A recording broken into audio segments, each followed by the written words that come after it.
Kristus telah lahir di tengah-tengah dunia. Janji keselamatan yang dinubuatkan para nabi hadir di antara kita. Haleluya.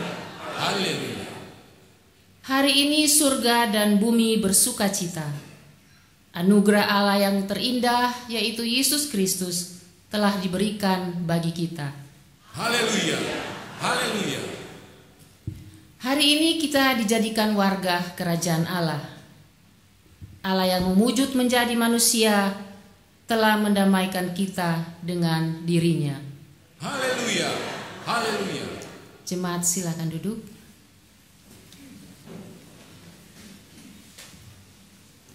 Mari kita berdoa. Tuhan Allah Bapa di surga, segala puji, syukur, hormat, dan kemuliaan hanya kepadamu Bapa. Engkau Allah kami yang maha besar, Allah yang maha kasih, Allah yang kami sembah di dalam nama Tuhan kami Yesus Kristus.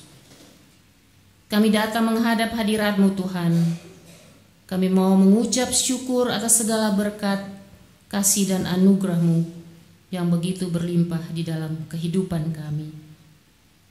Kami berterima kasih Tuhan, saat ini kami boleh berkumpul bersama jemaat-Mu di dalam ibadah perayaan Natal Komisi Usia Indah di tempat ini. Kami tahu Tuhan, Engkau ada bersama dengan kami saat ini. Sucikan hati dan pikiran kami Tuhan, supaya kami benar-benar boleh merasakan akan kehadiran-Mu melalui rangkaian ibadah kami pada pagi hari ini, baik itu di dalam pemberitaan firman-Mu, narasi berita kelahiran-Mu di dalam bentuk drama, dan nyanyian serta puji-pujian. Berkati pendeta Yael Tuhan yang akan memberitakan firman-Mu. Urapi beliau dengan Roh-Mu yang kudus, sehingga nanti apa yang diberitakan itu adalah kebenaran daripada-Mu. Berkati juga kami semua yang ambil bagian di dalam acara ini. Mampukan kami semua Tuhan untuk melakukannya dengan kesungguhan hati, sehingga berita kelahiran-Mu boleh membawa damai bagi kita semua. Kami mau serahkan semua ini Tuhan hanya ke dalam tangan kasih-Mu. Terpujilah Engkau Tuhan, dalam nama Yesus kami berdoa, kami bersyukur. Amin. Berita kelahiran Tuhan Yesus di dalam Lukas 2 ayat 1 sampai 20 dapat kita saksikan melalui drama dari ibu-ibu, bapak-bapak usia indah kami sekarang ini. Terima kasih.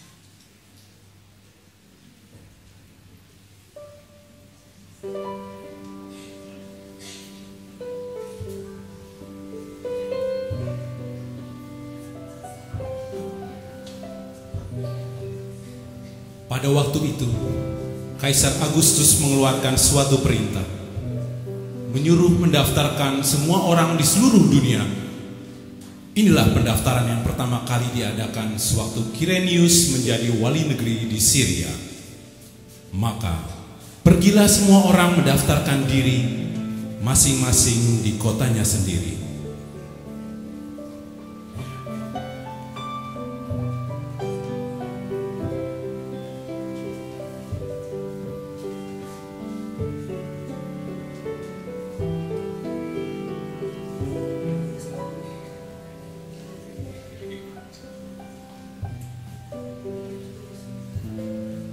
Demikian juga Yusuf pergi dari kota Nazaret di Galilea ke Yudea, ke kota Daud yang bernama Betlehem, karena ia berasal dari keluarga dan keturunan Daud. supaya didaftarkan bersama-sama dengan Maria tunangannya yang sedang mengandung. Ketika mereka di situ, tibalah waktunya bagi Maria untuk bersalin.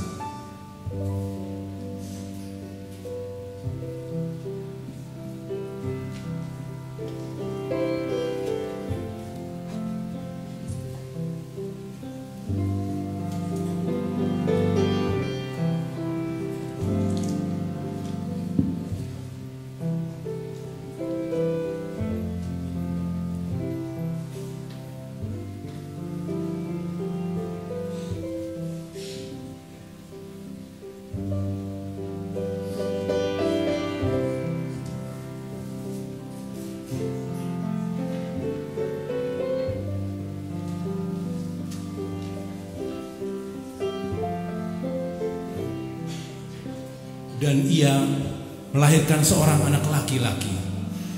Anaknya yang sulung, lalu dibungkusnya dengan kain lampin dan dibaringkannya di dalam palungan, karena tidak ada tempat bagi mereka di rumah penginapan.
Di daerah itu ada gembala-gembala yang tinggal di padang menjaga kawanan ternak mereka pada waktu malam.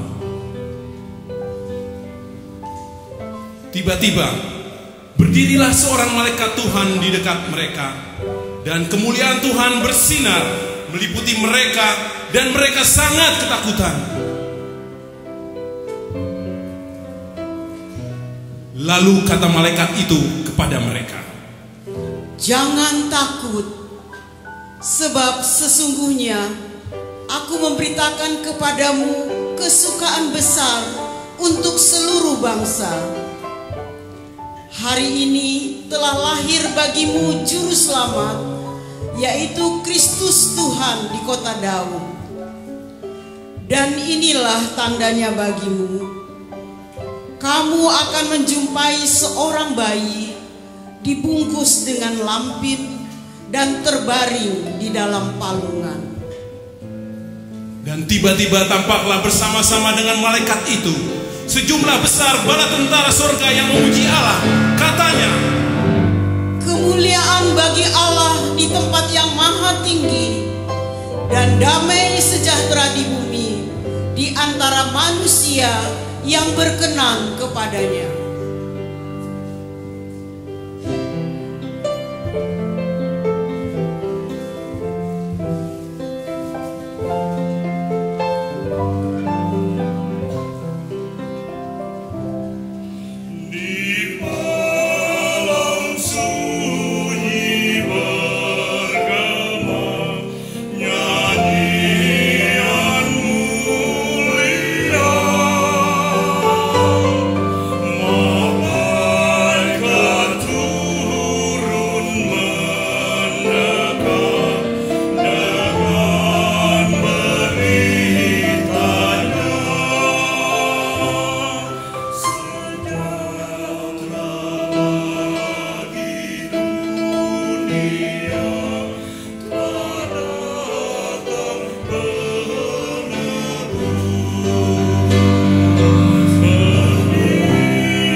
Setelah malaikat-malaikat itu meninggalkan mereka dan kembali ke sorga, gembala-gembala itu berkata seorang kepada yang lain, "Marilah kita pergi ke Bethlehem untuk melihat apa yang terjadi di sana, seperti yang diberitahukan Tuhan kepada kita."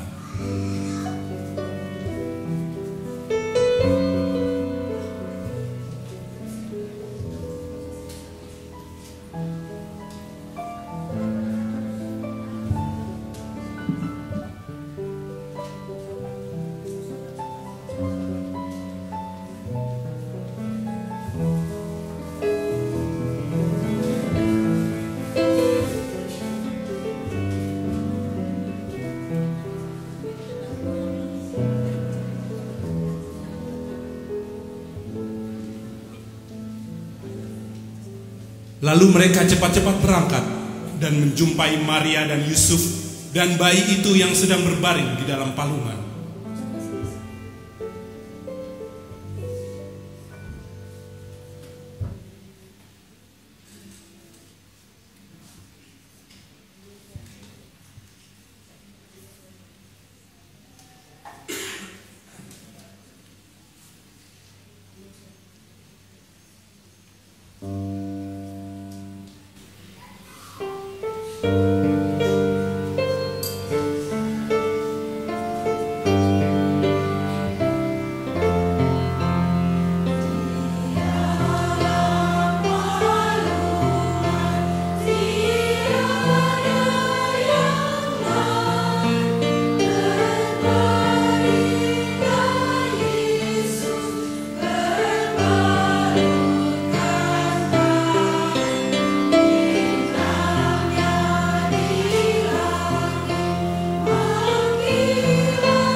Dan ketika mereka melihatnya, mereka memberitahukan apa yang telah dikatakan kepada mereka tentang anak itu.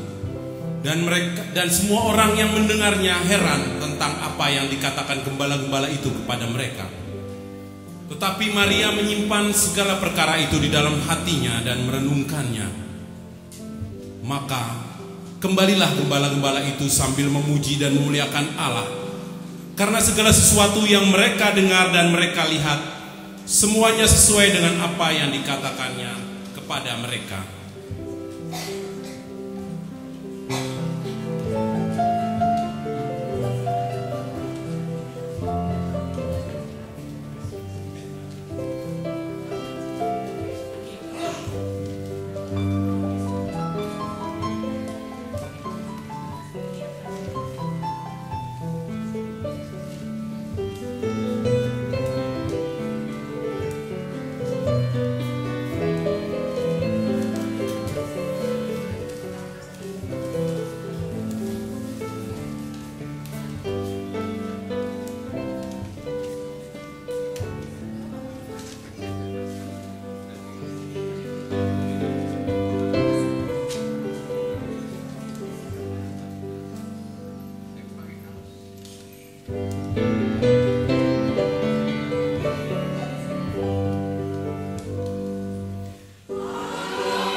Mari mau Bapak Ibu sekalian, kita mau mempersiapkan hati dan pikiran kita untuk merenungkan firman Tuhan pada pagi hari ini. Mari kita bersama-sama berdoa.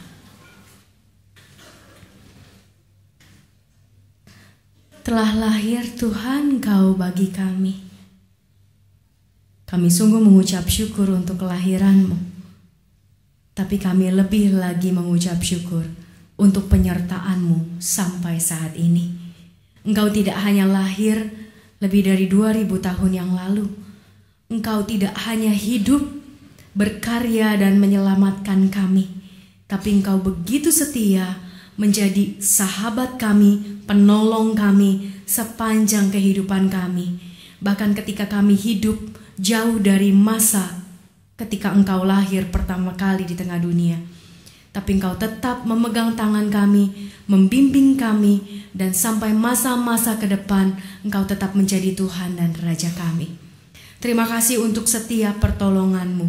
Terima kasih untuk setiap kekuatan yang masih Kau limpahkan dalam hidup kami. Dan hari ini kami mau belajar Tuhan dari firman-Mu. Kiranya firman-Mu menolong kami melihat betapa indahnya kehadiran-Mu di tengah dunia bila kami ikut serta di dalamnya. Tolong kami ya Bapa, agar kami mampu melakukan apa yang menjadi kerinduan Tuhan dalam hidup kami hari lepas hari.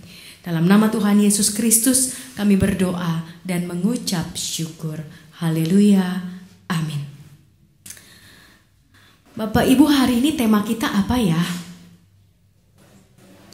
Kelahirannya membawa damai. Boleh nggak saya tanya-tanya dulu sebentar sebelum kita melihat ada bagian Alkitab yang mau kita baca kembali. Damai seperti apa sih yang Tuhan kasih? Damai sejahtera yang seperti apa yang sudah Tuhan kasih ke kita? Udah ngerasa damai belum? Nah itu ya, udah ngerasa damai belum Bapak Ibu? Sedikit ngerasain damai ketika udah mulai masuk Natal ya. Tapi begitu selesai Natal tegang lagi ya. Udah ngerasain damai apa belum? Damai seperti apa sih kalau hari ini tema kita kelahirannya membawa damai? Apa betul kelahirannya sudah membawa damai buat kita? Sejauh mana kelahirannya membawa damai? Bapak Ibu, oma opa yang terkasih di dalam Tuhan, kalau kita mengingat peristiwa lebih dari 2000 tahun yang lalu, kelahiran Yesus itu sebetulnya nggak membawa damai. Bawa apa?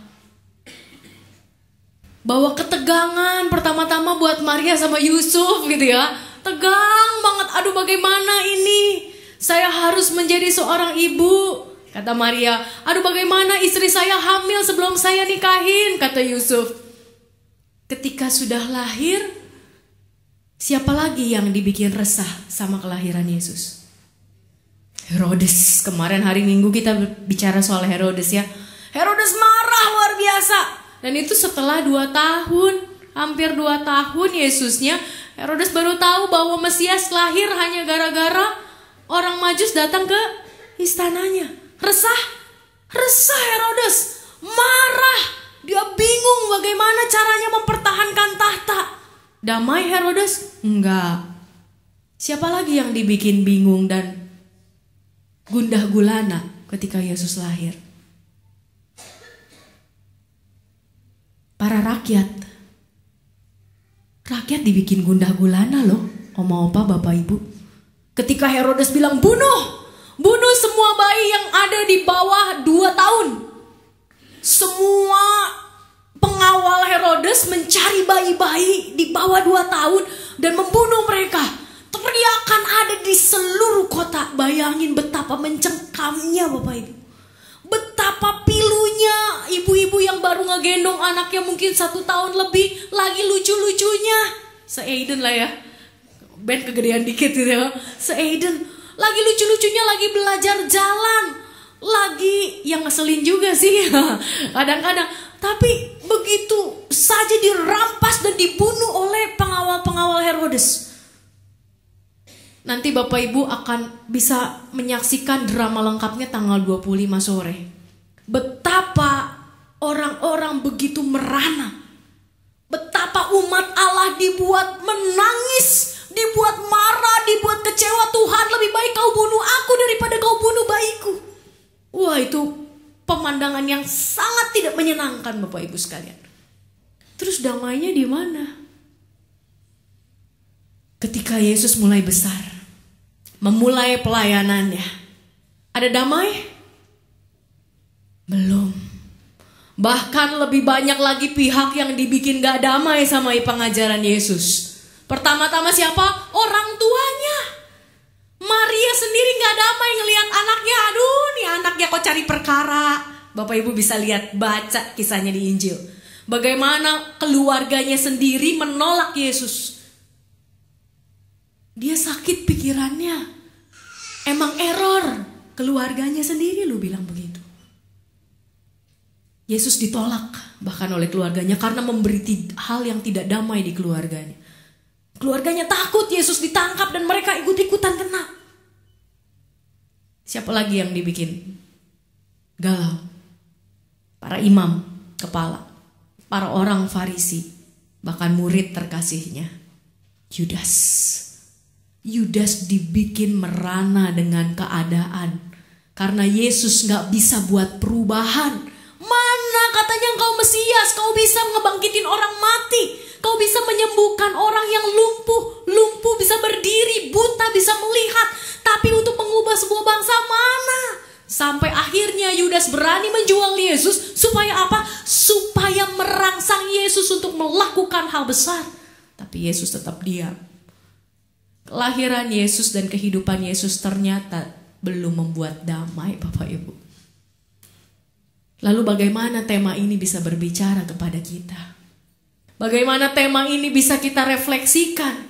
Damainya udah nyampe mana? Kalau Bapak Ibu sekarang juga hidup di tengah Indonesia yang sebentar lagi mau Pilpres ya 2019, mungkin lebih banyak dari kita yang deg-degan gitu kan. Aduh, ini gimana nih nanti, ada lagi nggak keributan, ada lagi nggak kerusuhan.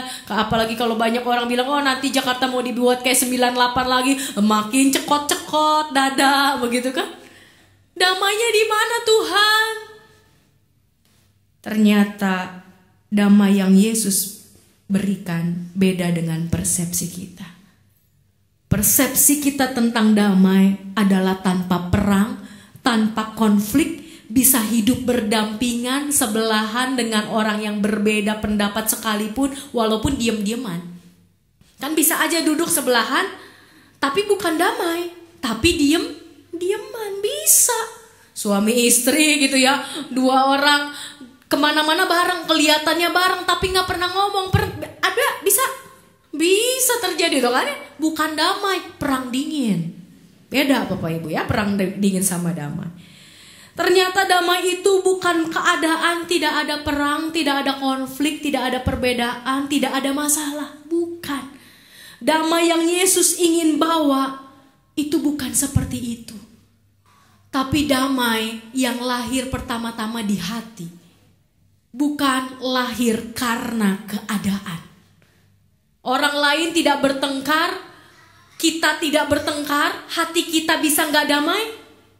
Bisa. Ketika kayaknya hidup baik-baik saja, kayaknya saya juga gak ada masalah, anak udah pada gede sekarang, udah punya karir masing-masing, karirnya juga hebat-hebat, tapi kok hati gak damai? Bisa? Bisa. Cucu udah punya, cicit bentar lagi lahir gitu ya, kalau apa yang sampai menyaksikan cicit lahir. Ekonomi baik, sehat baik, masih bisa jalan, dengkul gak sakit, tapi bisa gak damai? Bisa. Damai yang Yesus bawa bukanlah damai dalam situasi sekeliling kita. Justru damai yang bisa lahir pertama-tama dalam diri ketika kiri kanan tidak terasa damai sekalipun. Dan damai yang dari dalam justru memancar keluar. Saya mau mengajak kita untuk membaca satu bagian firman Tuhan, diberikan judul oleh LAI, Raja Damai yang akan datang.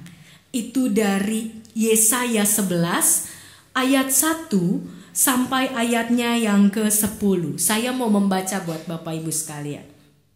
Yesaya 11 ayat 1 sampai 10. Raja damai yang akan datang. Suatu tunas akan keluar dari tunggul Isai, dan taruk yang akan tumbuh dari pangkalnya akan berbuah. Roh Tuhan akan ada padanya, roh hikmat dan pengertian, roh nasihat dan keperkasaan, roh pengenalan dan takut akan Tuhan. Ya, kesenangannya ialah takut akan Tuhan. Ia tidak akan menghakimi dengan sekilas pandang saja, atau menjatuhkan keputusan menurut kata orang, tetapi ia akan menghakimi orang-orang lemah dengan keadilan, dan akan menjatuhkan keputusan terhadap orang-orang yang tertindas di negeri dengan kejujuran. Ia akan menghajar bumi dengan perkataannya seperti dengan tongkat, dan dengan nafas mulutnya ia akan membunuh orang fasik. Ia tidak akan menyimpang dari kebenaran dan kesetiaan. Seperti ikat pinggang tetap terikat pada pinggang. Serigala akan tinggal bersama domba, dan macan tutul akan berbaring di samping kambing. Anak lembu dan anak singa akan makan rumput bersama-sama, dan seorang anak kecil akan menggiringnya.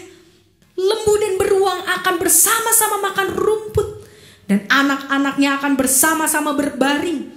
Sedang singa akan makan jerami seperti lembu.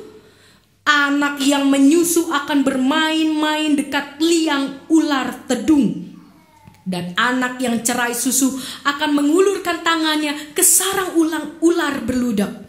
Tidak ada yang akan berbuat jahat atau yang berlaku busuk. Tangannya ke sarang ular berlaku busuk di seluruh gunungku yang kudus. Sebab seluruh bumi penuh dengan pengenalan akan Tuhan. Seperti air laut yang menutupi dasar, maka pada waktu itu Taruk dari pangkal Isai akan berdiri sebagai panji-panji bagi bangsa-bangsa. Ia akan dicari oleh suku-suku bangsa, dan tempat kediamannya akan menjadi mulia. Bapak Ibu yang terkasih di dalam Tuhan, gimana caranya singa bisa makan rumput? Sejak kapan kita tahu singa bisa makan rumput, Bapak Ibu? Sejak kapan kita tahu macan tutul itu bisa baringan bareng-bareng sama kambing? Kecuali itu macan tutul kenyang bener, nggak kesenggol sedikit pun untuk kambing begitu ya. Tidur barengan mungkin. Tapi kita nggak pernah berpikir binatang-binatang buas demikian bisa hidup berbarengan. Dan bukan hanya sekedar bersampingan, berdampingan, tapi bisa mengubah sifatnya. Yang namanya binatang buas, singa, ketika dia makan es krim bukan berarti dia berubah jadi jinak kan. Singa makan es krim bukan berarti dia berubah jadi jinak ya Bapak Ibu ya. Tapi singa di hadapan Tuhan bisa makan rumput, bahkan makan jerami. Itu karena singanya sudah berubah dari binatang buas menjadi jinak. Kita adalah binatang-binatang buas itu Bapak Ibu. Kita manusia itu buas, lebih buas daripada serigala bukan? Serigala aja gak bakal makan temen. Manusia makan sesamanya. Kalau setan bisa dimakan, kita makan mungkin. Sayangnya setan gak bisa dimakan. Makanya kita dikuasai terus sama setan. Tapi itulah kedamaian yang sesungguhnya yang Yesus sedang beritakan. Yesus bukan datang untuk mengubah bangsa Indonesia Jelambar menjadi aman, damai, tentram. Enggak. Yesus bukan datang untuk mengubah kondisi dunia yang berperang, suku melawan suku, bangsa melawan bangsa. Enggak. Yesus bukannya datang untuk menghilangkan kemiskinan dan semua dibikin rata perekonomiannya. Enggak. Yesus bukan hadir untuk itu Bapak Ibu. Mau apa? Yesus hadir untuk menjadikan kita sebagai pembawa damai. Yesus hadir dalam diri kita untuk mengubah kejahatan-kejahatan dalam diri kita, sehingga kita jadi pribadi yang baik. Bukan yang di luar yang Yesus ubah. Yesus datang untuk mengubah yang di dalam. Dan itu jauh lebih penting dari sekedar mengubah yang di luar. Karena di luar adem pun hati kita belum tentu adem. Di luar damai sekalipun hati kita belum tentu damai. Tapi kalau hati kita damai, di luar sepanas apapun tetap damai. Tetap damai. Hati kita sukacita, kondisi rumah tangga, kondisi anak yang mungkin susah, kondisi kita juga yang mungkin susah, kondisi-kondisi bangsa dan negara yang juga mungkin panas. Apakah itu bisa mengambil kedamaian kita? Enggak.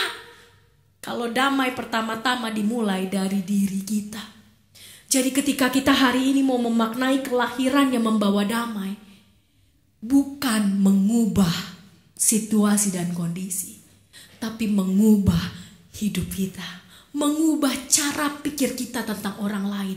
Singa diubah cara pikirnya tentang lembu. Macan tutul diubah pola pikirnya tentang kambing. Kambing juga diubah pola pikirnya tentang macan tutul. Dua-duanya berubah, makanya dua-duanya bisa duduk bareng. bisa hidup bareng, bisa berbaring bareng, bisa berbagi ladang yang sama, rumput yang sama. Anggaplah Bapak Ibu, coba kita bayangkan singa tutul sama kambing makan sepiring. Romantis kan? Kalau kita sama suami sama istri ya, dulu makan sepiring berdua, itu antara romantis atau emang kurang piring di rumah gitu ya. Tapi bayangkan ada macan tutul, ada kambing bisa makan di rumput yang sama. Itu kalau dua-duanya gak berubah, gak mungkin terjadi. Si macan tutul berubah dari yang buas dan ganas, yang penuh dengan kemarahan, yang pengennya main terkam, berubah menjadi sabar, menjadi lemah lembut. Si kambing yang tadinya ketakutan mulu, ngelihat dia, oh gue takut, oh gue pasti dikejar dia, ketakutan. Hidupnya penuh dengan kekhawatiran, hidupnya penuh dengan segala macam perkara. Baru ngelihat dari jauh udah lari dia. Rusa, kambing kakinya rata-rata panjang, lari cepet Bapak Ibu, tapi gak pernah lebih cepat daripada macan tutul gitu ya. Panter tuh kenceng banget. Tapi karena persepsinya diubah, dia tidak membahayakan saya. Saya mau berteman dengan dia. Disitulah kedamaian sejati. Pola pikir kita diubah sama Tuhan yang lahir dalam diri kita, dalam pikiran kita. Sehingga ketika kita gak pernah melihat orang lain sebagai ancaman, tapi kita melihat orang lain jadi sahabat. Kita gak pernah melihat orang lain menjadi sosok yang menyebalkan, yang membuat kita marah, yang membuat kita bete, yang membuat kita mengalami perasaan-perasaan tidak menyenangkan. Ketika Yesus lahir dalam diri kita, Sang Raja Damai itu lahir dalam hati dan pikiran kita, kita mampu melihat orang lain dengan kacamata yang berbeda. Bukan kacamata -4+4 aja, tapi kacamata yang mengatakan, dia sahabatku. Dia orang yang butuh kasihku. Dia orang yang butuh sentuhanku. Dia orang yang butuh senyumanku.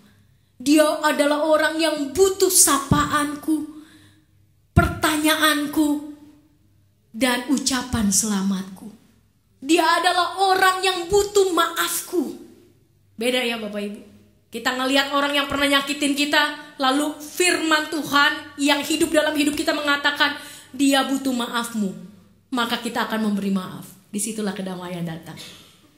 Ada orang yang kita tahu dia lagi ada masalah, firman Tuhan bergaung dalam pikiran dan hati kita dan mengatakan, dia butuh engkau, maka sentuhlah, jamahlah, tolonglah, sapalah, kuatkanlah, maka kita akan datang kepadanya dan menguatkan dia. Disitulah damai. Damai itu di sini dan di sini Bapak Ibu, bukan di luar. Luar kita gak bakal nambah damai. 2019 mungkin akan tambah panas. 2020, 2021 sampai tahun-tahun berikutnya. Dan mungkin nanti suatu saat dunia akan mengalami yang namanya perang dunia ketiga, Armageddon, sebelum Tuhan datang kedua kalinya sebagai Raja. Tapi damai gak akan pernah hilang selama Yesus ada di sini, ada di sini. Kita akan melihat musuh kita pun dalam kerangka kasih Tuhan. Kita akan melihat orang yang pernah menyakiti hati kita sekalipun sebagai orang yang membutuhkan pengampunan dari kita dan kasih dari kita. Kita nggak akan pernah melihat orang lain menyakiti kita. Yang kita lihat adalah apa yang bisa kita lakukan buat mereka, bukan apa yang telah mereka lakukan kepada kita. Dan itulah yang membuat hati kita tetap damai. Damai Natal ada dalam hati dan pikiran kita semua, selama kita mau memeliharanya. Kalau tadi Yesaya mengatakan, roh Tuhan ada padanya, maka mintalah roh Tuhan ada pada kita. Roh hikmat dan pengertian ada padanya, maka mintalah hikmat untuk bisa memilih respon kita terhadap situasi, kendali kita terhadap situasi dan kondisi, terhadap hal yang tidak menyenangkan. Itu tanggung jawab kita Bapak Ibu. Kita yang pilih respon itu. Tuhan gak bisa memaksakan kita untuk memilih respon yang benar. Tapi kita harus mendidik diri kita, harus mendidik pikiran kita Harus selalu mengingatkan diri kita, saya harus merespon dengan baik. Dan kita memang tidak mungkin bisa melakukannya tanpa ada roh hikmat dan pengertian yang daripada Tuhan. Roh nasihat dan keperkasaan. Dan roh pengenalan serta takut akan Tuhan. Kita gak bakal takut sama Tuhan kalau kita gak pernah kenal Tuhan. Kita gak akan pernah juga menjadi berkat buat orang lain kalau kita gak pernah takut sama Tuhan. Kita gak akan pernah bisa bawa damai kalau roh Allah itu tidak pernah hidup benar-benar menguasai hati dan pikiran kita. Jadi Bapak Ibu, selamat merayakan Natal. Selamat merayakan Raja Damai yang sudah lahir. Dan jadikanlah dia sebagai Raja pikiran kita, Raja hati kita. Sehingga damai sejahtera sungguh kita bisa alami secara utuh. Dunia belum bisa menikmati kedamaian, tapi dunia bisa jadi tempat kita berbagi kedamaian. Sehingga suatu saat nanti, di tengah kerusuhan sekalipun, damai sejahtera Tuhan melingkupi setiap umat Tuhan. Dan tetap punya semangat untuk membawa perdamaian di tengah dunia. Karena kita sudah didamaikan dan sudah berdamai dengan diri, dengan Tuhan, dengan sesama. Tuhan Yesus memberkati. Mari Bapak Ibu sekalian, kita bersama-sama bersaat teduh.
Mari Oma Opa, Bapak Ibu sekalian, kita bersama-sama menaikkan doa syafaat kita.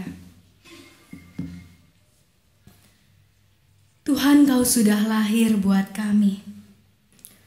Namun seringkali kelahiran-Mu tidak membawa perubahan dalam hidup kami. Kami hanya merayakannya sebagai bagian dari hari raya gerejawi, dari tahun ke tahun. Tuhan, ingatkan kami bahwa kelahiran-Mu sesungguhnya harusnya mengubah kami. Engkau harusnya betul-betul bisa lahir dalam hati dan pikiran kami, sehingga damai sejahtera dapat kami rasakan. Bukan hanya kami impikan.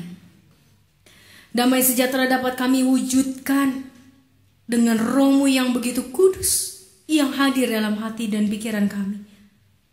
Bukan hanya menjadi angan-angan yang tak pernah dapat kami capai. Kami bersyukur Tuhan untuk setiap kami yang masih bisa menikmati kesehatan yang Tuhan karuniakan. Sukacita, berkat usaha pekerjaan, kebersamaan dengan teman-teman Usinda.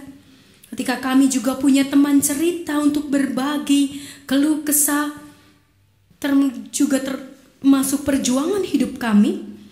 Dan kami juga bisa saling dikuatkan satu sama lain dan menguatkan satu sama lain.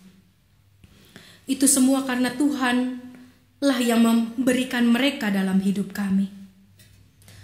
Kami juga berdoa Tuhan untuk rekan-rekan kami yang sedang sakit dan dalam masa pemulihan.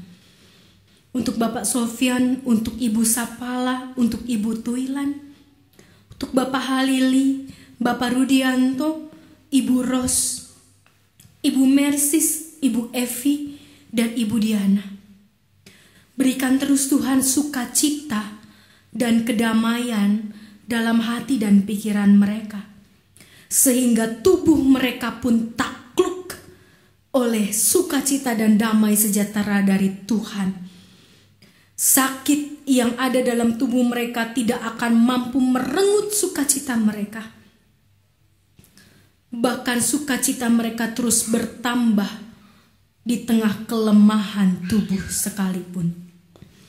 Kami berdoa juga Tuhan untuk para pengurus Komisi Usia Indah dalam pembuatan program kerja tahun 2019-2020. Tuhan yang menolong setiap pengurus komisi, sehingga mereka juga sungguh-sungguh dapat mengerjakan panggilan Tuhan di dalam karya mereka bagi Komisi Usia Indah ini. Sehingga setiap program yang dapat terwujud bukan hanya menjadi hasil kreativitas mereka sebagai pengurus, namun juga inspirasi dari Tuhan yang telah Kau berikan kepada setiap mereka. Kami berdoa juga Tuhan untuk keamanan dan kedamaian kami sebagai umat Tuhan dalam merayakan Natal 2018 ini. Kiranya Engkau yang mau menolong agar setiap umat Tuhan dapat merayakan hari kelahiran, merefleksikan kehidupan kami sampai sejauh ini oleh tangan penyertaan kasih-Mu dalam keadaan yang sungguh baik seperti yang Tuhan kehendaki. Dan pimpinlah juga Tuhan keamanan bangsa dan negara kami hingga awal tahun 2019 sehingga kami dapat menikmati tahun yang baru dengan kondisi bangsa dan negara yang sungguh baik. Persiapan bangsa kami menuju Pilpres 2019. Mampukan kami terus untuk bisa hidup sebagai warga negara yang bertanggung jawab. Ketika kami ikut serta di dalam pemilihan umum, mengawal pemilihan umum, bukan hanya dengan kehadiran kami di TPS-TPS, tapi dengan doa-doa kami yang senantiasa dengan setia kami panjatkan kepada Tuhan untuk bangsa yang Engkau karuniakan dalam kehidupan kami sebagai pribadi. Terima kasih Tuhan Yesus. Inilah doa yang jauh dari sempurna.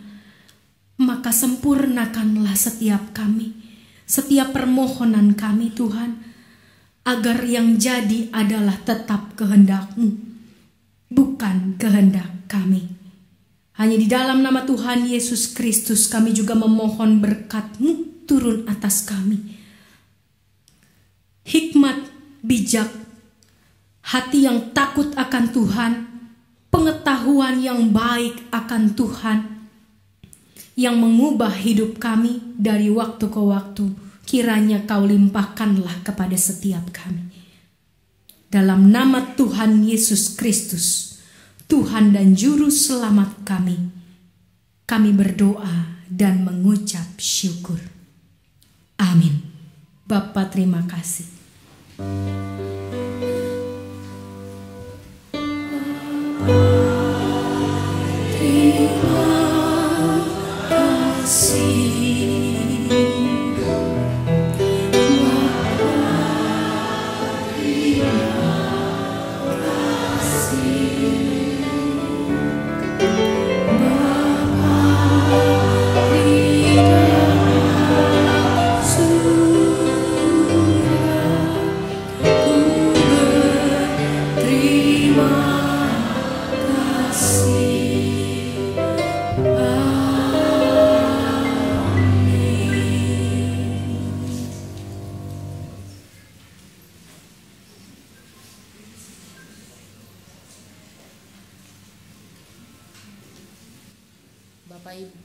Bapak Ibu jemaat terkasih, ibadah kita sudah selesai. Biarlah sukacita Natal ini bisa membawakan kedamaian bagi kita semua. Mari kita boleh saling menyapa, kita boleh saling memberi salam dan membagikan damai dan sukacita Natal bagi sesama kita dengan kita menyanyi bersama We Wish You a Merry Christmas.